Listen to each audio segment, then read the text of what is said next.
Hi hello నమస్తే అందరికీ. నా పేరు నరేష్. బతుకమ్మ చీరలు రెడీ అయినాయి అంట. బతుకమ్మ కాదు, ఇంద్రమ్మ చీరలు అంట. బతుకమ్మ పేరు కూడా ఇంద్రమ్మగా పేరు మార్చిందనమాట మన సీఎం రేవంత్ రెడ్డి అన్న.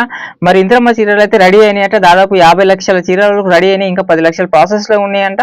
మరి ఇంద్రమ్మ పేరు మార్చడం ఏంటి, బతుకమ్మను కూడా ఇంద్రమ్మగా పేరు మార్చడం అంత మంచిగా అనిపిస్తలేదు నాకైతే. మీరైతే కామెంట్ చేయండి, మరి ఏమనిపిస్తుందో. మరి ఇంద్రమ్మ పేరే, ఇంద్రమ్మ క్యాంటీన్, ఇంద్రమ్మ బస్సు, ఇంద్రమ్మ ఇల్లు, ఇంద్రమ్మ కరెంటు. ఇంద్రమ్మ కూడా రాజకీయ నాయకురాలే. ఇంద్రమ్మకు తెలంగాణకి ఏం సంబంధం? అసలు వేరే గొప్ప వాళ్ళు లేరు, చాలా మంది గొప్ప వ్యక్తులు ఉన్నారు, వాళ్ళ పేర్లు పెట్టవచ్చు కదా. ఇది అయితే మంచిగా అనిపిస్తలేదు. బతుకమ్మ పేరును కూడా ఇంద్రమ్మగా పేరు మార్చి ఇంద్రమ్మ చీరలు అనడం, బతుకమ్మ చీరని ఇంద్రమ్మ చీరగా పేరు మార్చడం మంచిగా అనిపిస్తలేదు. అయితే దీనిపైన ఏమైందంటే చీరలు అయితే రెడీ అయినాయట. మరి చీరలు కూడా 23వ తారీఖు నుంచి పంపిణీ చేస్తారట. మొన్న వార్త చేసినాం ఆల్రెడీ.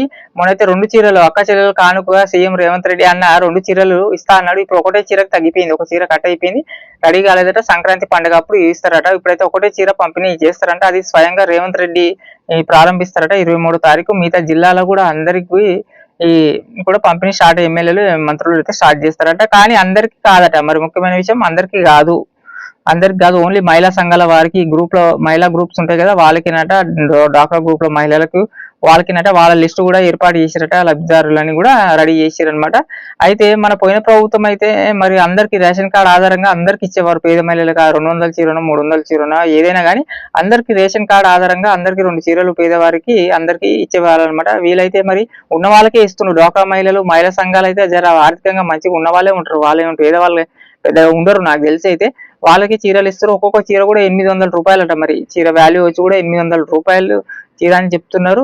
మరి ఒక్కొక్క చీరని అంట 800 రూపాయలు. అంతకుముందు మరి సీఎం రేవంత్ రెడ్డి ప్రారంభించి ఇక కేసీఆర్ 50 రూపాయలు చీర ఇచ్చి, నేనైతే 800 చీర ఇస్తున్నాను, కొంచెం డబ్బా కొట్టుకోవాలి, కొంచెం కేసీఆర్ ని మరి వాడుకోవాలి కదా, జర ఇది చేయాలని ప్రారంభం చేస్తున్నట్ట. మరి మనకి రేషన్ బియ్యం కూడా 6 కిలోలు సంచిస్తున్నారు. అది కూడా ఈ నెల నుంచి మరి ఎలక్షన్స్ అప్పుడు ఇస్తారు కావచ్చు. మరి ఇలాంటి సంక్షేమ పథకాలపైన, రాజకీయాలపైన వార్తలు చెప్తూనే ఉంటారు. మీకు ఏమనిపిస్తుందో కామెంట్ చేయండి. మరి బతుకమ్మని అయితే ఇంద్రమ్మగా పేరు మార్చిన రేవంత్ అన్న, మరి ఎంతవరకు మంచిగా అనిపిస్తుంది? మళ్ళీ ఇలాంటి సంక్షేమ పథకాలపైన, రాజకీయాలపైన మరిన్ని వార్తలు చెప్తూనే ఉంటారు, ఇన్ఫర్మేటివ్ వార్తలు కూడా. ప్లీజ్ సబ్స్క్రైబ్ చేసుకోండి, వీడియో నచ్చితే లైక్ చేయండి. Thank you.